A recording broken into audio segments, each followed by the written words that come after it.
All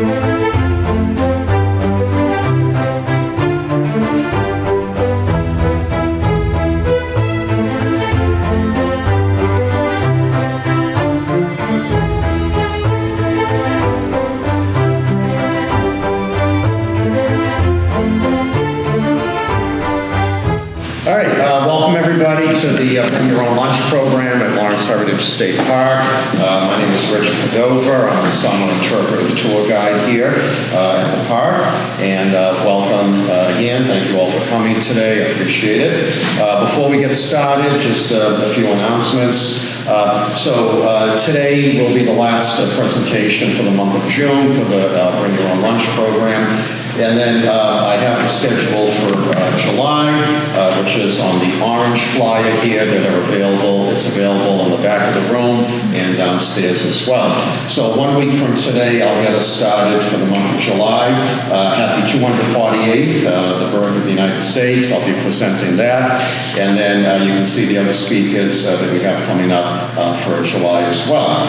And then probably mid to late July, I'll have the August schedule determined at that point. So, and then 1 week from tomorrow, of course, is the 18th annual Old-Fashioned 4th of July celebration here at Lawrence Heritage. You're all welcome to come to that, of course, as well. The program begins at 11 o'clock in the morning. There'll be a barbershop quartet performing out in the park here next door, and then until 11:45, and then that'll be followed at 12 noon by the flag racing ceremony outside. The brief oration by elected officials, and then those of you who've come to this, you know how we do it. There'll be a short parade around the park here, and then we come inside into the community room for a public reading of the Declaration of Independence, and then we have a nice complimentary luncheon that will await you, and then the day concludes with free raffle drawings. All right. So everything normally concludes around 2:30, but you're welcome to stay for as little or as long as you'd like, okay? And then my narrated boat tours of the Merrimack River. The first 5 now are all booked. We have no more room, okay? So if you're still interested in coming, we have the last 3 that still have spaces available. So August 17th, the 24th, and then the last one on the 31st still have availability, okay? So if you're interested, let me know, or Matt, and we'll put you on the reservation list, okay? And then lastly, the green flyer, as you may know, lists my walking tours here for the summer, both sides here. So next week, we should have the July walking tour schedule, which will be a little different than the June one, okay? So any questions about anything, just let me know. All right, so today we're very pleased to have Louise Sandberg, the retired librarian and archivist at the Lawrence Public Library, and Amita Kiley from the Lawrence History Center, the research coordinator, yep. Right? Okay. So they will be doing a joint presentation today on a couple of different topics, okay, related to their work and their interests. So I will now turn it over to Louise and Amita. Please forget the back of my head. Okay. I'm going to qualify this presentation right from the start. It is not Antiques Roadshow or Legacy List. It is also curious how many people here are familiar with the word tchotchkes. Apparently, it only moved into American English in the 70s. Originally from Slavic languages, I heard via the Yiddish use, trinket or young women, literally. My name is Louise Sandberg. I worked as a librarian archivist for 23 years at the Lawrence Public Library. Very happy, I might add. I came upon piles and piles of historical material in both library buildings and was allowed by the powers that were to make some order out of them, and it was my pleasure. One thing I learned, can we have the lights off? By the way, can I have the lights off? Oh, sure. If think they can see it better than Sure.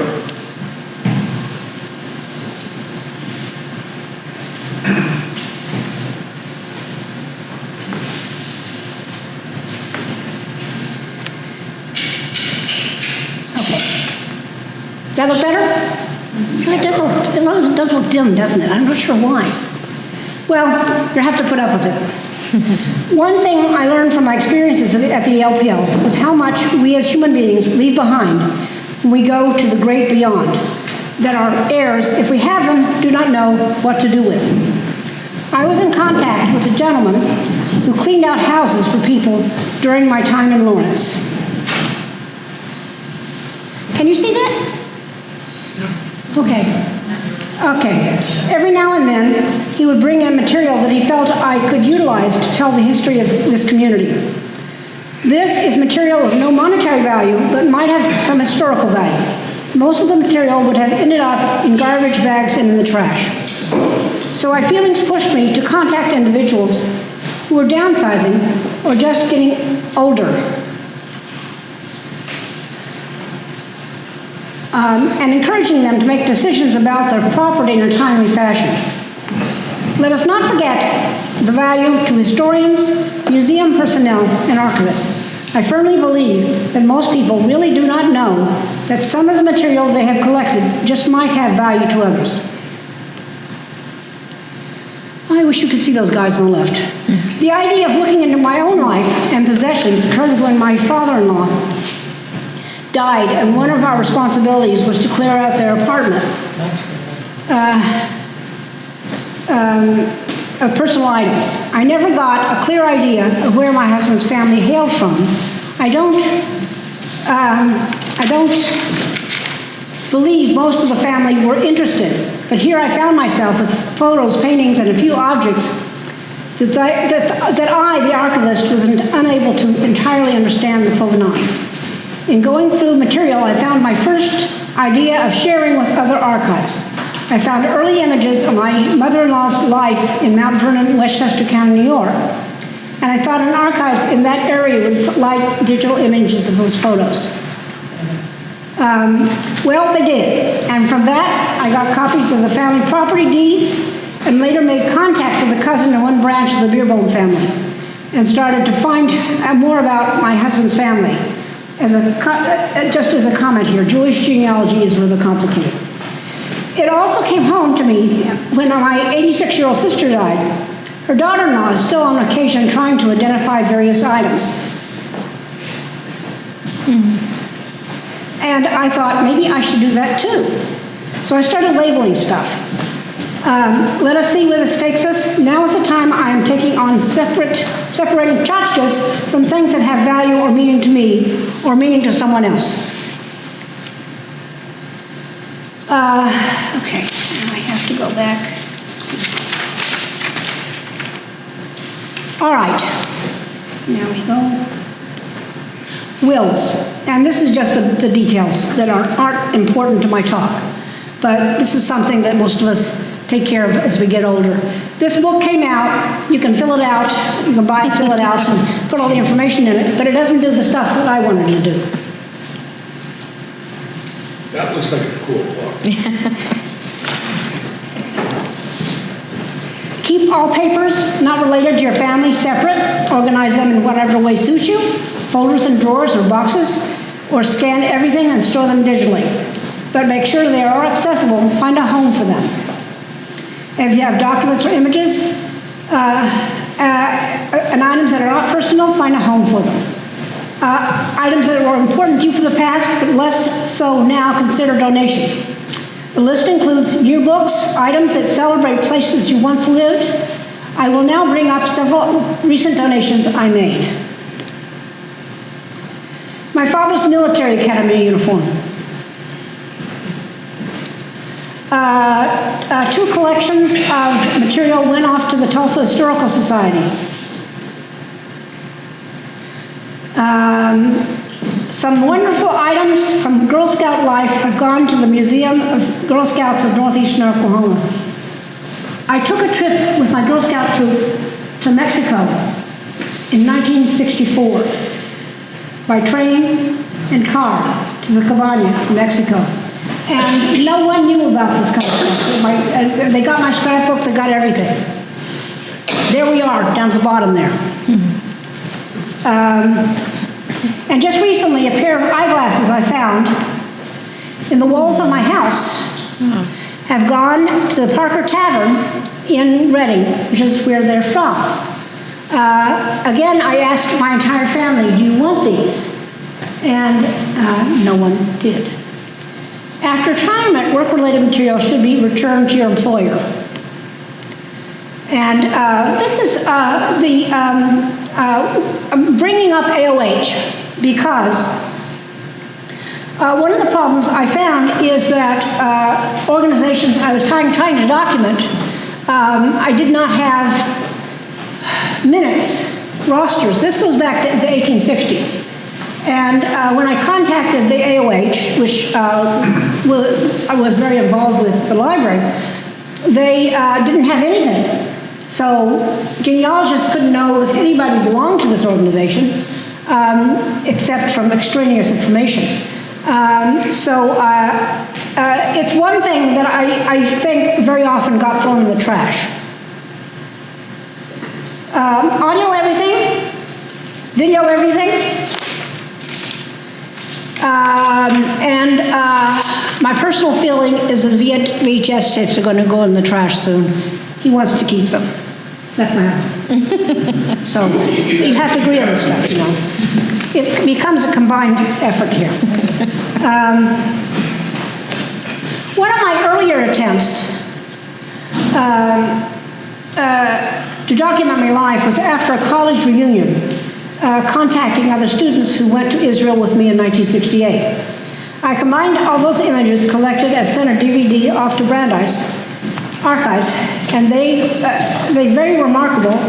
It was the year after the Six-Day War, and these photos of the first Prime Minister, lower right-hand corner, and the brother, Yoni Netanyahu, of the present Prime Minister. So you can see why I wanted to save it. And they have them now. And I'm going to put one more thing here. Just recently, they've done a documentary about this event, and two from my group, this is 1968, did deliver stuff. If you want to, you can find it online. It's not that interesting, but it was an extraordinary 6 months. That I will tell you. Framed images. This is complicated. If you think a framed image has value, either intrinsically or familial, type up information, location, individual dates, and so on in the back, print it out, and tape it to the back of the image. I have one up here that you can see.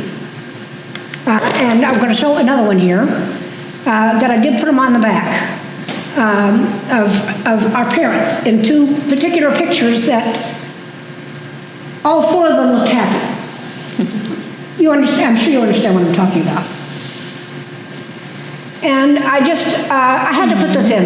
This is the first dog we got as a family. I know, it's a little silly. And this is this is an item up there. I found out that these were made in the early part of the 20th century. My dad originally came from Ohio, and that was his doggy bank.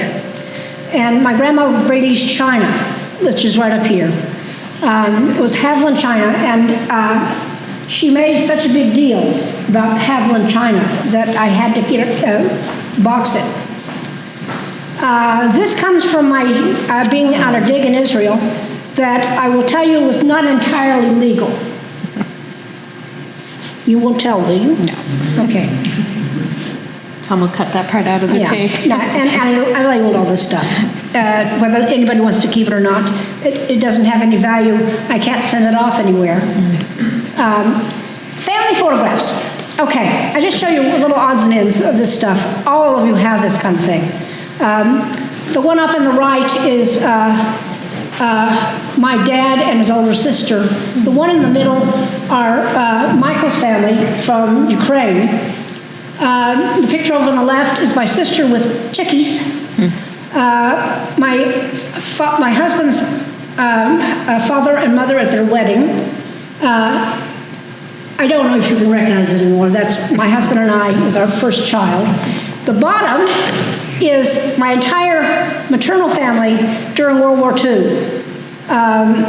A few men in uniform, and that's my favorite photograph of myself. It's a good excuse to get together and talk about things and find out images that you don't have. Frame the ones you want, and make sure you make digital copies of them all. A library in eastern Ohio was interested in a photograph of my Civil War great-grandfather standing next to a Civil War memorial in Antioch, Ohio. They have it now. And this is family recipes.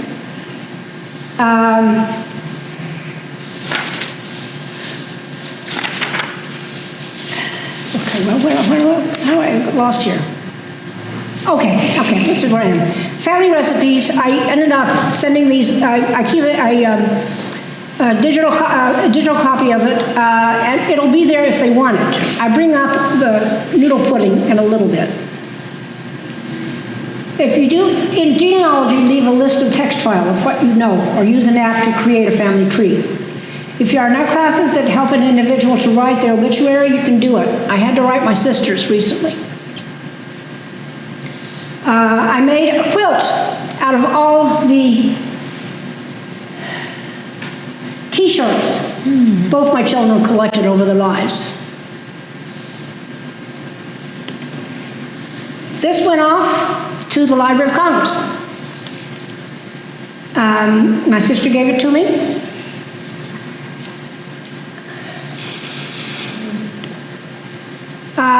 These are two that I decided to keep.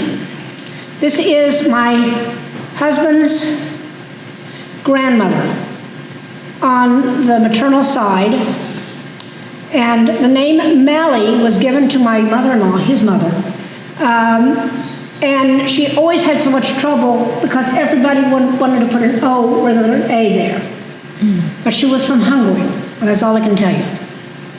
And I have to keep this one. My mother-in-law's beloved necklace, which I think came from someone in her family. Finally, and this is where it gets down to more serious work here, I've started to find homes for a variety of things, particularly on his side of the family.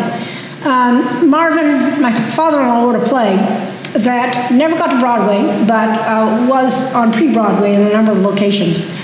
YIVO, which is the archives in New York City, was very happy to take it.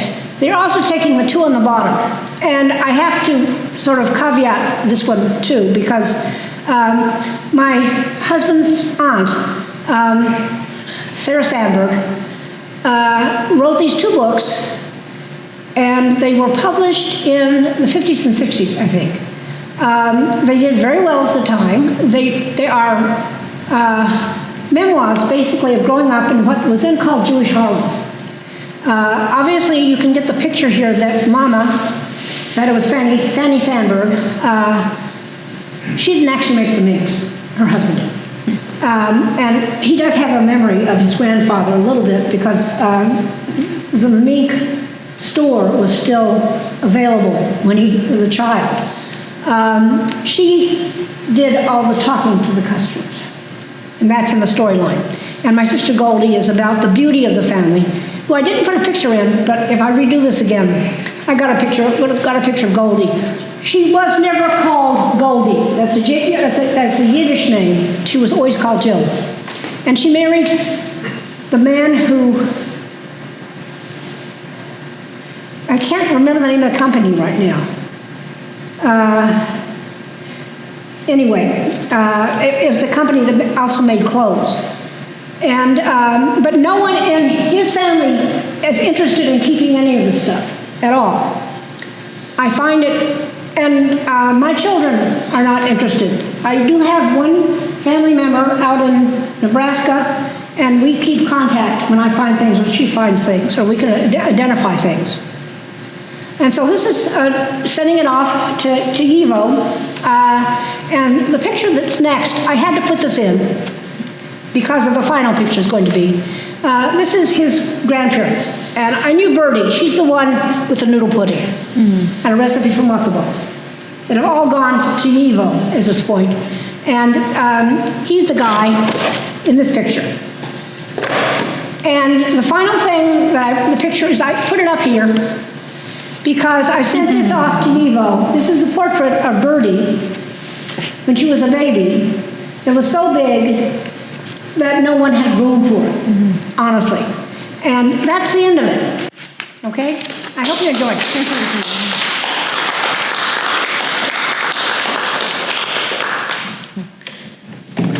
And you can come up and look up the stuff before we leave, if you want to. And I'll turn it I'll around. get out of the way. Oh, that's okay. I'll just turn it share. I don't have a slideshow like Louise did, but I have items that you can look through after as well. Look through when you look through Louise's material. My name is Anita Kiley. I'm the collections manager and research coordinator at the Lawrence History Center. I'm sure many of you have been to the Lawrence History Center. It's a lot of familiar faces. But we're on 6 Essex Street, the very beginning of Essex Street, in the old Essex Company headquarters. We're a private organization. We're not city funded. We're not state funded. We're private. We raise all our own money through membership and grants and donations. We're a staff of 2. It's just our director, Susan Grabsky, who's the treasurer of the Friends of the Heritage State Park, and myself. I'm the collections manager and research coordinator. And the Lawrence History Center was founded as the Immigrant City Archives back in 1978. And we were founded by a German immigrant named Eartha Dengler. Eartha had come over to the United States from Germany after World War II. She lived through World War II and was able to immigrate to the U.S. with her husband and her daughter in 1951. And she lived in Andover at the time, and she volunteered at the YWCA in Lawrence, right on the Common. Of course, it's still there today. And she really fell in love with this area, with the city of Lawrence, the ethnic history that it had, especially coming from Nazi Germany, where none of that was celebrated. And she really just found that she just really had a strong love for the city of Lawrence and its history. And one of the first things that they had her do at the YWCA was clean out one of their closets there. And when she opened the closet, she found that all of the founding records of the Y were in that closet. So the YWCA opened about 1890. So they had original records from 1890, the listings of the women who were in the Y, notes from minutes from meetings, events they did, all of that documented from 1890 all the way up through probably the 1970s. And when Eartha brought that to their attention, that those records were in there, and asked what she should do with them, they said they didn't really need them anymore and that she could get rid of them. And so Eartha thought, no way can I get rid of these records. They're way too important. I need to find a home for them. So back then, there wasn't a place to give these records to. The only game in town was really the Merrimack Valley Textile Museum at that point, and they didn't want the records because their mission was more focused on machinery and textile production, wasn't really focused on immigrant stories, immigrant voices, or even people for that matter. It was kind of more textile production.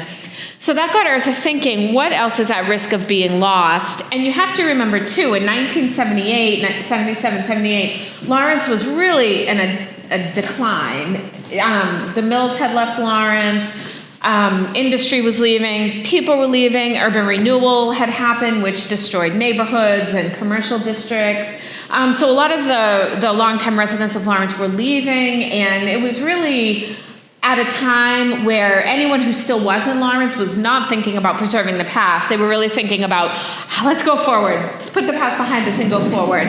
But thankfully, Eartha had a different vision. Eartha was able to see how important the history was despite what was happening currently. So Eartha asked the Y, can I please save these records? And they let her keep them in the little closet that they were in originally. And Eartha started the organization Immigrant City Archives. And so archives, of course, because we collect and preserve material like books and papers and photos, things you see here, things Louise talked about, we were an archive. And it was very important to Eartha that as an archive, you're always documenting history. So you document the city as history is happening, as things are going on.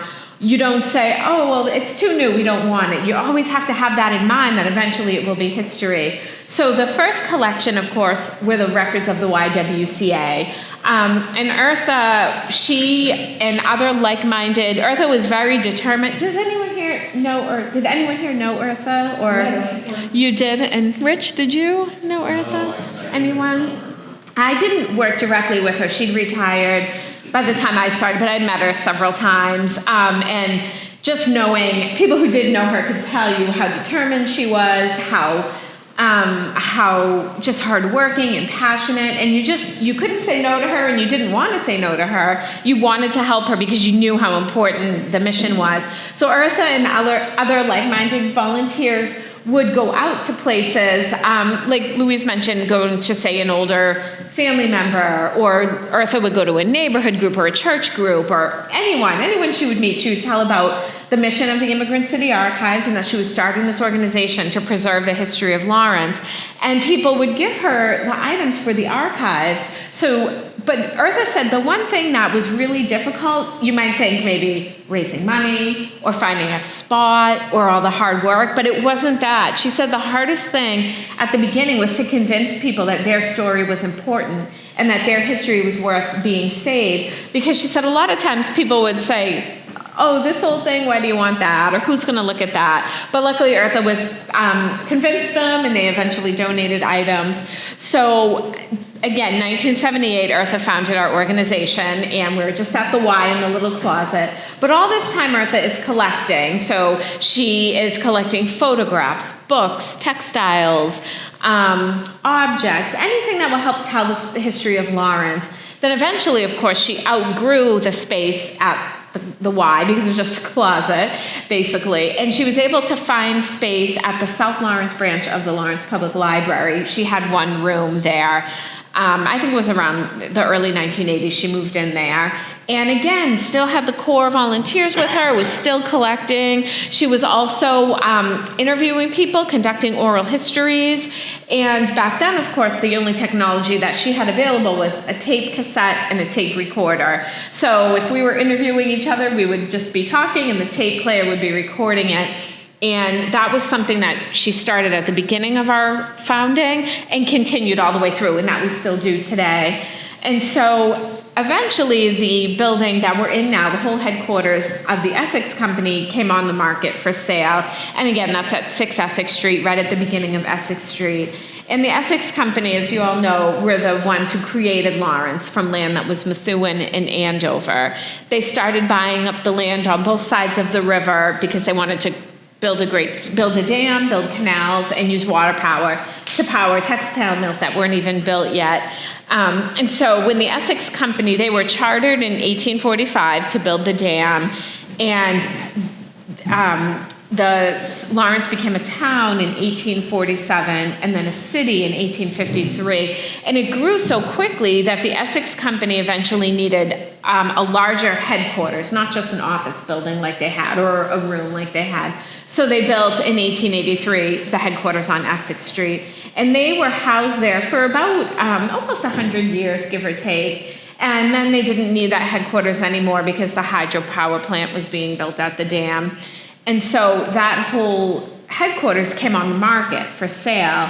And eventually, Eartha was able, she didn't buy it directly from the Essex Company, but from a man named Wilfred Sear, who was the owner, who he had hoped to maybe make it into a bank, or maybe the city would purchase it. But again, the city didn't have money to buy a property like that. And there were also restrictions on the building because it was on the National Register.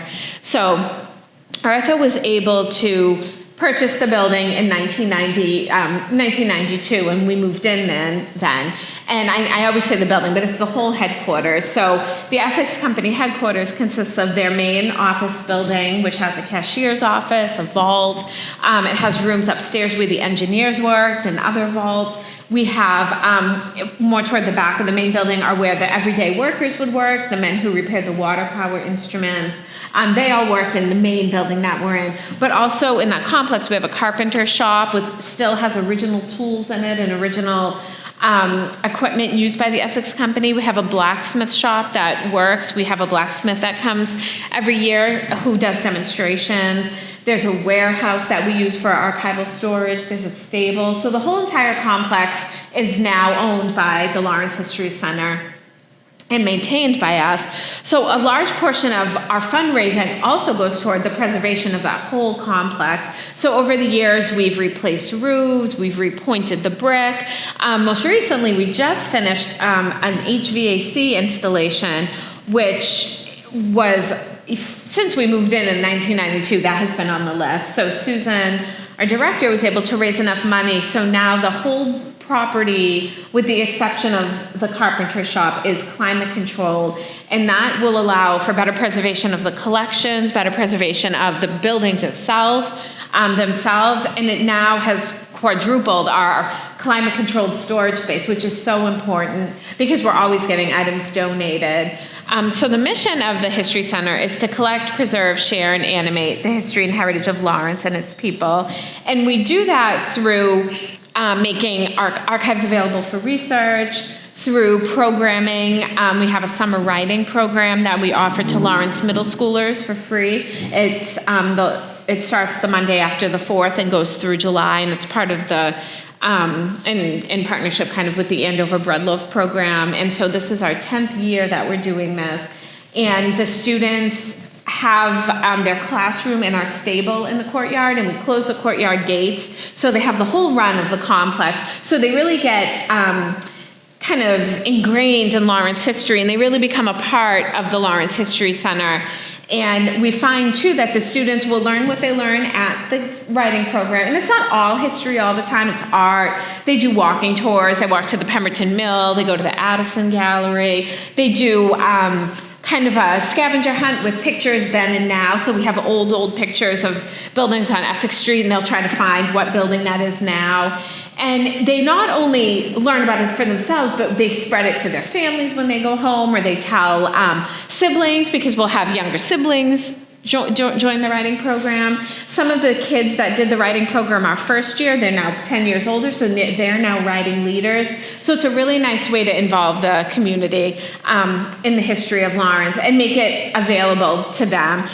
That was so important to Eartha and to us, is that the people of Lawrence care about the history. If the people of Lawrence didn't care about the history, what would be the point of what we were doing? It means we would be doing something wrong, because we need to share it and get people interested so that when we're gone, the next generation can take it over. So today I brought some items from the collection that we can look at afterwards. I brought city directories, which list businesses in Lawrence. They list people in Lawrence through the years and where they lived and where they worked. And people use that for genealogy, so they'll look up someone's last name, their family's last name, and they can trace for years where they lived in Lawrence or where they worked. I brought some Lawrence High yearbooks, and those actually have been digitized through the Lawrence Public Library, through Digital Commonwealth, but the Lawrence Public Library under Louise's watch digitized all of the ones they had, and then some they didn't have. We had hard copies of, so we were able to put them all together and get them digitized through the Boston Public Library. And so everybody can use. Yeah, so everyone, because we get so many researchers from all over the world. So we get people from Lawrence who come in all the time because they want to know their house history, or they're just curious about the building that they always walk by and want to come in and have a tour. But then we'll get people from all over the world. We've had researchers visit and email from every continent except Antarctica. So if anyone is visiting Antarctica, you could send a research request so we get all 7. And we have people, they ask about all kinds of things, because Lawrence was an immigrant city, and a lot of people who came here didn't necessarily stay here forever. They might have gone back to their home country. And so now we'll have those descendants email and say, oh, my grandmother worked in the mills in the 1920s, but then went back to Italy. Do you know what mill she worked in? And we'll use the directory to look up the mill. I brought some postcard samples. We have thousands of postcards in the collection. I didn't bring any actual photographs today, but I brought some books in which our photographs are published. But we have about 40,000 original, or I should say actual photographs. Nowadays that things are so digital, we're finding that younger people think, just digital photos, that we took one on our phone or we found it online. So I want to always be clear to them, especially the youngsters, that these are actual photos like Louise has, see, in the frame here.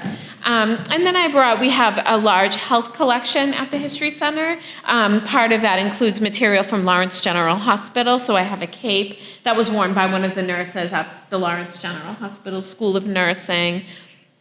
And then I brought some General Lawrence history books that we use for researchers and make available to researchers. And the same way Eartha was always mindful to keep collecting, currently we are like that as well, of course. So we have a collection at the History Center that anything that was related to the gas explosions in 2018, the COVID pandemic, we have information on that. We collect like the Lawrence High Graduation Program from 2024. We would have that in the collection. Because again, we always want to be telling the story of Lawrence. The way we're able to do all this, again, is we own the property outright, so that's very good that we don't have a mortgage or a rent every month. But it is costly to maintain that building and to make the necessary repairs that are needed. So that is something that, again, Susan will write grants for. If you're a member of the Lawrence History Center or want to join, your membership fees will go toward that as well, toward keeping the buildings in good condition, towards paying the bills. We ask that researchers, when they come, that they take out a membership, and that goes toward, again, what I talked about, preserving the collection, buying supplies. Lawrence students don't have to join as a member, high school age and younger, so they don't have to join as a member. And we certainly will always let someone in to do research to see what we have, and then if they find they want to come back again and again, we ask them to take out a membership because, again, we raise all our own funds. We have a wonderful team of volunteers and a wonderful board. Rich is a former board member. The board is all volunteer. I'm seeing I think that all, and you were never on the board, right? The History Center board? Anne, were you? No. Okay, I didn't, sorry, it's on the Friends board. We have a wonderful board of directors and volunteers. A lot of our volunteers are retired and they either grew up in Lawrence or still live in Lawrence. We have interns almost every semester. We currently have an intern from UMass Lowell, and we're welcoming another one in a few months who's doing an online archival course at University of Missouri. And then we have sometimes high school students from Lawrence High or Notre Dame Cristo Rey, or we'll have even sometimes 8th graders from the charter schools will do volunteering, or Central Catholic. So we always try to welcome in as many people as possible, because the end goal is to preserve this history, to make it available to anybody who wants to see it. We're not a restrictive archive, like you have to live a certain place, or it has to be researched for a certain reason. Some archives are like that, like a college archive. You might have to be a student there. We're not. We are very open, and we want to share this material with as many people as possible, because that's why we save it. Researchers visit us and look at the material in person, or we do the research for them if they can't visit, because they're far away in another continent. We're open Tuesday through Friday, 9 to 4, and we can do a weekend visit by appointment. It's always good to make an appointment ahead of time, just because we're such a small staff. We wouldn't want someone to show up and have us not be available, or if we're with a school group or something. Mondays we're technically closed to the public, but usually I'm there. But if you just call or email, I'm happy to give a tour of the History Center, or if you wanted to come and look at anything more in depth that I brought. There's much more than what we have here. We're always available, and we love when people visit us and become excited about the history like we do. In addition to these little things, we have collections, and we have what we call subject boxes, or vertical files, I think Louise calls them at the library. So collections that we have are from one person or one entity or one organization, and they kind of came to us in a bunch. So for example, we have the Essex Company collection at the History Center.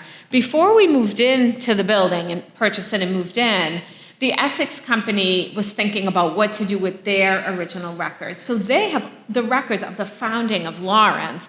It's the reason Lawrence history is so great to study is because it was a planned city, and it's not that old, and it grew so quickly.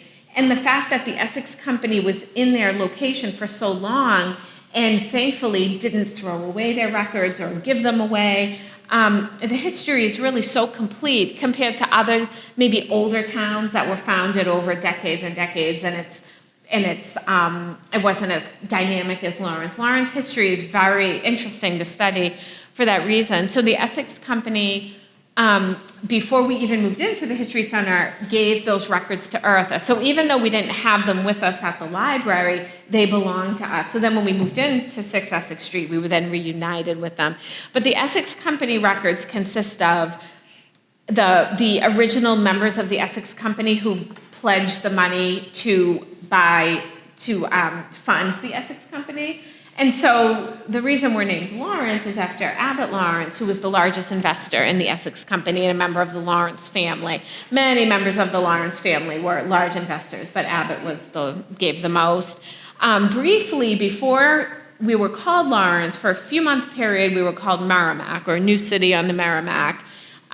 You'll find there's an old newspaper that was called the Merrimack Courier, which was the first newspaper of Lawrence, even though it wasn't Lawrence yet. But that was only for a few months, and then they voted the city should be called Lawrence Town. So we have all of those records. So it's just incredible. People might not think of it. You building on Essex Street, you open the vault, and there's the founding records of the city. In addition to all those business records and financial records, we also have the engineering records. So how did they build the dam that would power the mills with water power? How did they build the canals that have lasted all these years?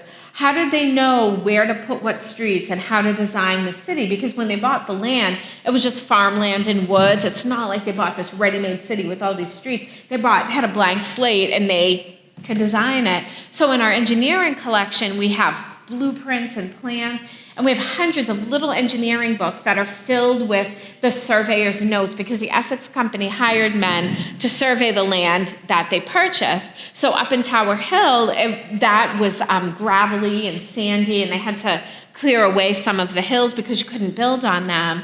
Around the old library in St. Mary's Church, that was swampy land. So they really had to determine what the land quality was and or the substance that it was made up of and where could they build. So we have all of those handwritten journals from 1845, 1846 at the History Center. We have records of the river and the canals and how quickly water flowed. We have records of how much water power the mills used. So if someone isn't really interested in history, but they like science and math and technology and engineering, we have thousands of records they could look through. We also have glass plate negatives that the Essex Company created. So before negatives as we know were formed, glass plate negatives were what were used. And they're incredible because they're from the 1890s or earlier, and they're literally pieces of glass, and they're so clear. And you see Lawrence before anything was built. We also have photographs in the Essex Company collection, and then again, tools, like I mentioned, that are in the outer buildings. Then other large collections we have are urban renewal. So I talked about urban renewal, and that was a national occurrence, but it really hit Lawrence hard, but it wasn't just in Lawrence, and that was the thought that out with the old and in with the new. Let's tear down these blighted buildings or blighted houses and build something better. And of course, in doing so, they're tearing down. Some of the buildings were blighted, should have been torn down, but others were not. They were people's families' homes for decades, and they were well kept and maintained. They had gardens, there were neighborhoods, and so all of that was really left such a black mark on the city in terms of feelings, because it's such a topic now that people who went through it are still upset about it. Anytime on our Facebook page, if I ever post about urban renewal, we get so many comments lamenting how terrible that was for the city. So it's definitely still a very sore spot for many former Laurentians and maybe some current Laurentians. But we have the Urban Renewal collection at the History Center. We don't have every record, but we have what was given to us by the city back in the late 90s. And we have pictures, about 1,500 to 1,700 pictures of the different structures that were torn down during urban renewal. And we have the paperwork that went with it. Some of the sad ones were, there's a folder and it's a series of surveys that the LRA, Lawrence Redevelopment Authority, that they did with elderly residents who were leaving. And they told these people, you're going to be moved to a new place and it'll be great. And the residents then after filled out a survey about what they liked, what they didn't. And it was very sad because people said in the new place, they had no friends or they missed where they used to be. So we have not only the pictures of the photos in the buildings, but the personal feelings about how people felt about urban renewal. We also have a large collection of oral histories that were conducted over the years that go along with urban renewal. Then we have mayoral collections, so Mayor Buckley, Mayor Kiley, Mayor Lefebvre. They were mayors on and off for a long period of time, from probably 1950 to 1980. And then we have other collections that are school-related, so the former Superintendent Scully. Then we have a lot of what we call subject boxes, and those are primarily what researchers use because we find that someone will want to look more in-depth at a certain topic, not necessarily a mayor or an event necessarily. So everything else that's donated goes in the subject boxes. So for example, we get a lot of researchers who want to learn about the strike of 1912, and things that have been donated over the year that relate to the strike of 1912 have been cataloged in these strike of 1912 box. Now we're up to maybe 10 of them from here to maybe that end of that table. And our collection's always growing, and we're always trying to better catalog it so things are more findable on our website or even when you come in person. So we have hundreds and hundreds of subject boxes on any topic you can think of. And again, keeping in mind that we want to document current Lawrence, we have a large Latino collection, Latino archive collection at the History Center. And I'm not sure if you've seen the new exhibit here, Somos Latinos, which is on the second floor, correct? So the exhibit here at the park, of course, was created in 1986, and it hadn't really been updated to reflect the years following. And so a few years ago, the Friends of the Lawrence Heritage State Park applied for and received a grant to make, to kind of add on to the exhibit so that there would be something after 1986. And they did so using the archives at the Lawrence History Center. So if you look at the exhibit downstage, you'll see oral history quotes talking about people's immigration stories to Lawrence. You'll see photos, you'll see flyers, and all of that is from the collection of the Lawrence History Center. And that exhibit was made by the community. So it was made by Laurentians looking at materials saved at the Lawrence History Center. So it was a real community. The exhibit very much reflects the community of Lawrence. It wasn't like an outsider made the exhibit and put it there. It was made by the community, using things the community has donated over the years. Maybe I'll stop now so that we'll have time to look at everything. Does anyone have any questions? Yeah. Does your organization have access to federal census records? We don't have them at the History Center, and that's a great question. So I believe they are online and probably available through Ancestry.com. At the History Center, we only use what we have in-house. So we do not use Ancestry.com or have access to it. I'm not sure if the library does. Some libraries have that.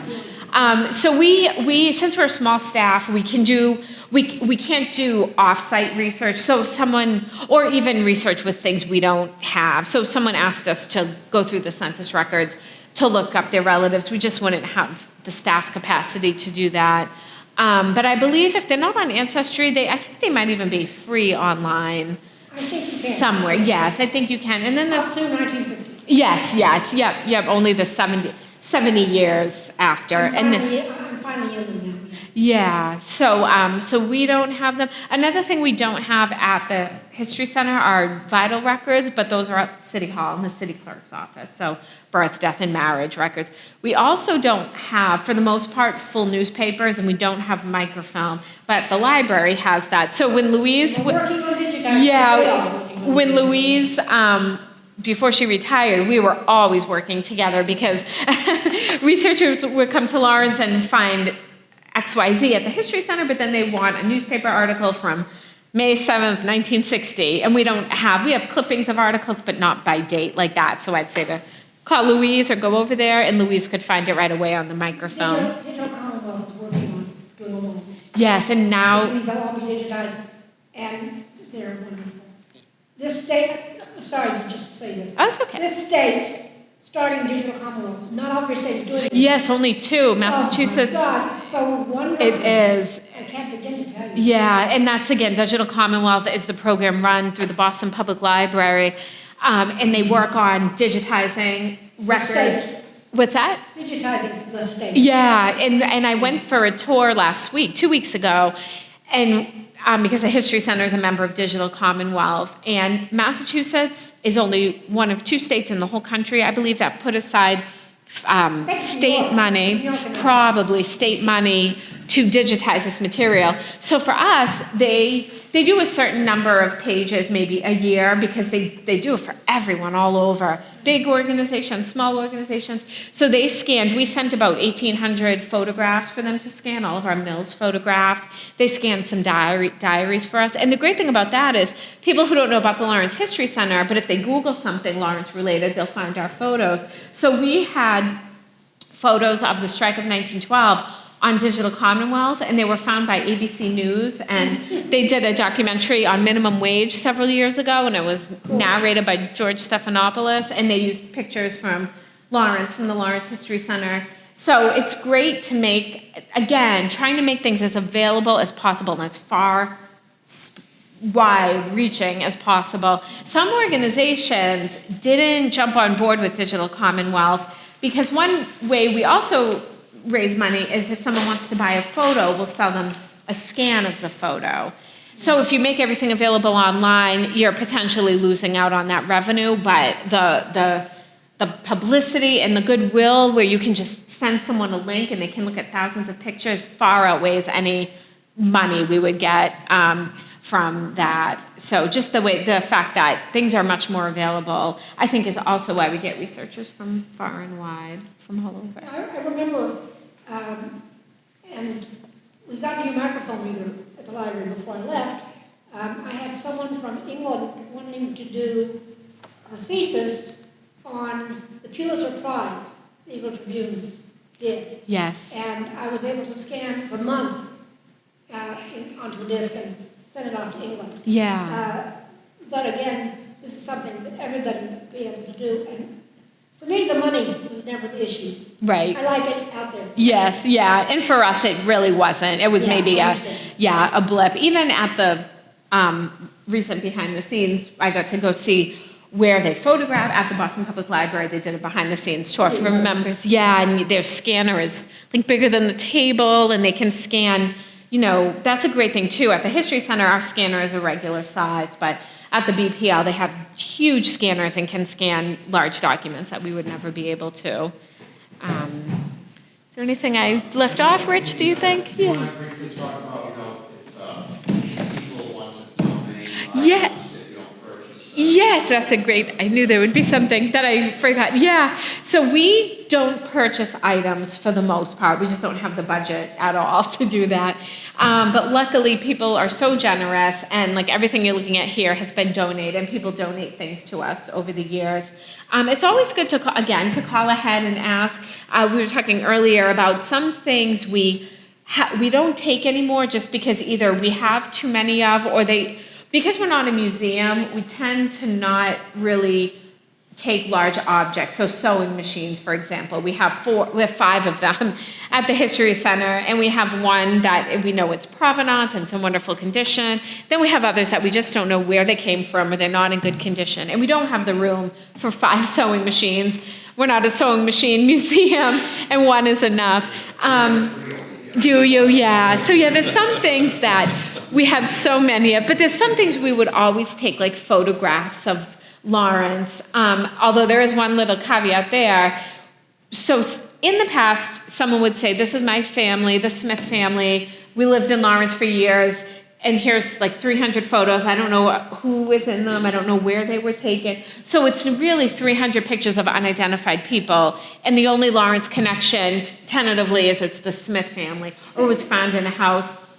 And so those, we're rethinking about how we handle those, because we have, like I said, 40,000 photos, but each photo is in an acid-free sleeve, in an acid-free box, piled up in a vault. So room is not unlimited, and the supplies are costly. So it's hard to justify dedicating all that room and supply to 300 photos that we don't know who they are. And it's not even like if they were taken on Essex Street, at least you see Essex Street, it's just people that we don't know. So those kind of photos we're rethinking, but if someone had photos of Essex Street or Jackson Street or any street, or their house in Lawrence, or a parade or a school, we always take those. Textiles, we also have to be mindful of. So at the History Center, we have at least two fur coats that were sold in Lawrence, so Wiener's Fur and another place. And then we have two fur stoles one was Cherry and Webb, and one was maybe Sutherland's. And we have gloves that someone, a lady would wear going out. And so yesterday someone offered a mink stole and more gloves. And I hated to say no, because I hate to ever say no to someone when they're so generous and think of us to offer their family's material. But we just have to be so mindful of how much room we have. And so something like the fur coats, and we really never display them. They're just stored. And that's fine, because we want to preserve them. But because we don't do exhibits, and we don't have use to have all these fur coats or mink stoles, or we have a lot of, thinking of what else. Hats. Yeah, hats, yes. We have a lot of beautiful hats. That's something maybe going forward. We probably have 50 at this point, 50. And again, they're so beautiful and they're so special, and they're not made anymore to that extent or worn anymore. So they really are historical, but they have to be stored in a certain box, and it takes a lot of room and effort and expense to store them. So we have a collections committee that's made up of volunteers and board members and me, of course, that talk about this. And we have a collections policy where we define what we collect, what we maybe want to rethink that we used to always take. So it's always, we adjust based on the needs of the collection and what has come in. A lot of the hats actually came in the last few years. Before that, we maybe had 10 or maybe a little more, but in the last couple of years, we've received too large collection of hats. So maybe 5 years ago, we wouldn't have, of course we would keep taking hats, but now we had all this donation. But that's how we judge everything individually. We would never outright say, I don't know, if someone had something, we always love to look at it and think about if there's a way we can use it. And if there's not, we try to think about maybe if the library could use it, or maybe Historic New England, because they have a lot of storage space. And they have exhibits and historic houses. We work a lot with local, like North Andover Historical Society. If we get something North Andover related, we'll advise them to send it there. And they seem to get a lot of Lawrence material there. And Robin is the archivist there, and she'll send stuff to us. So we really love working with we love to work with the community, so the library or other historical societies, because the most important thing is that the history is preserved, and that people feel that it's their history too, and that they're a part of it, and that it's accessible. We never want it to be like, oh, you can't come in there, or it's not accessible. The History Center is always open to anyone and welcome anyone to come and do research. And it doesn't even have to be research like for school or for a project or serious research. We have people who just want to look at old pictures, so they come in. So we're there for anyone who'd like to come in, but it's good to have an appointment ahead of time. And of course, we work with the state park all the time because people will sometimes come to us looking for an exhibit for Lawrence, or they have a large group that they would like to bring in, and we can't we're not equipped for large groups, so we'll advise them to reach out to Rich at the park or during the regular year, to Matt, and they'll come here to look at exhibits, or if they're looking for a walking tour or something. So I always say how lucky I am to work where I do, how lucky we are in Lawrence to work with so many wonderful people and have so many great organizations that we can share the work with.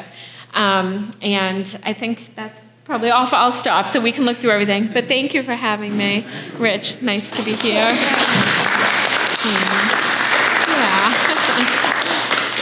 Okay. So yeah, anyone's welcome to look at I didn't mention this. This was from a Lithuanian society called the Mother of God, Gates of Dawn Society. And it was a Lithuanian group, and they would wear this when they would march in parades, or if they were representing their group at a dinner or something, and they'd wear it this way with the purple out. If they were attending a wake or a funeral of one of their members, they would turn it black and have the black side. There were so many groups in Lawrence, ethnic societies that we have record of. So I just love this example of one. This is a Lithuanian one. Then again, a Lawrence General Hospital School of Nursing cape, and it belonged to, I think it was Rosemary Lee. You can see her name stitched in. The city directories, again, and you can pick this up and cancel it. Latino City is a newish book, 2017, and a lot of the author, one of Harvard, did a lot of research at the History Center, and a lot of the themes of this book are on display in the Soul exhibit. You have the tools that you donated. I know the Pacific Mills. She donated beautiful, almost like a shadow box, bigger than this, beautifully framed with all the tools laid out. And so that's something. So things that come in over the summer. Ethnic organizations, they don't have this kind of stuff, traditional things. So we have a lot of material that regalia. And then that material that goes into the collection and researchers use it. So if someone is wanting to know about the Pacific Mills, or what kind of tools it use, because you can really think about it now. Don't make our clothes. I make our clothes. We'll have that ready. I don't think so. I think it's more like the microfiche. You know, like I think Louise has said they really, you can't go to them.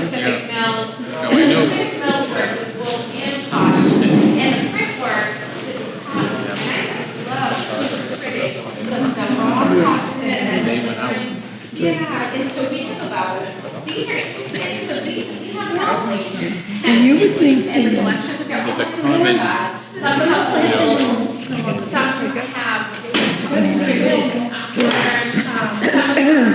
go ahead. No, I didn't mean to interrupt you, but I was just going to see if I've got some of these in here. This is an example. Candies? Yeah, I don't think so. There's a story. Oh, there is, what's the story? I found this in my. Trace Lawrence General Hospital.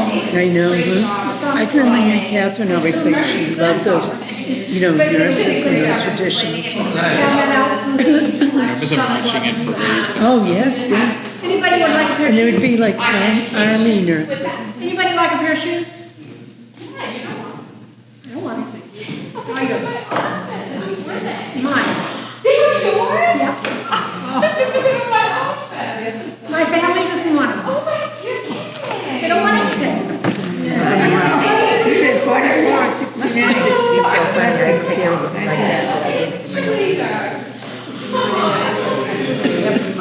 They have an area on the second floor.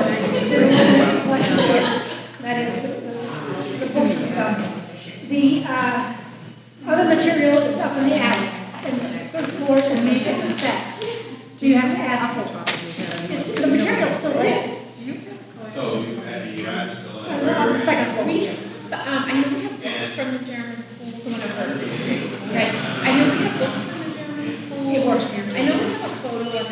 later years. But I now live, Yeah, and it's yeah. This is like, Yeah. Lawrence, Yeah, I know. You did, yeah, it has a jumper for Merriman, a while, 74. so those libraries stick together. Right. Now, I am ready, there's no Boston library. However, Right. our contact everywhere, essential attention of the entire state because of Okay. state. Oh, and a very positive thing. I come from Oklahoma. Right, And I was okay. just talking to. I know we have, I'm sure we have other material too. Yeah, but we definitely have books, that just, right, there are books in the bookshelves. They have nothing that compared Yeah, and I'm sure we have more, but that jumps. And I always think of it, like I said, that we don't know the street, so Well, I. I'm adapted to it. Yeah, it was my favorite, I think when Funny thing I is, started to work in the history center, because I don't, is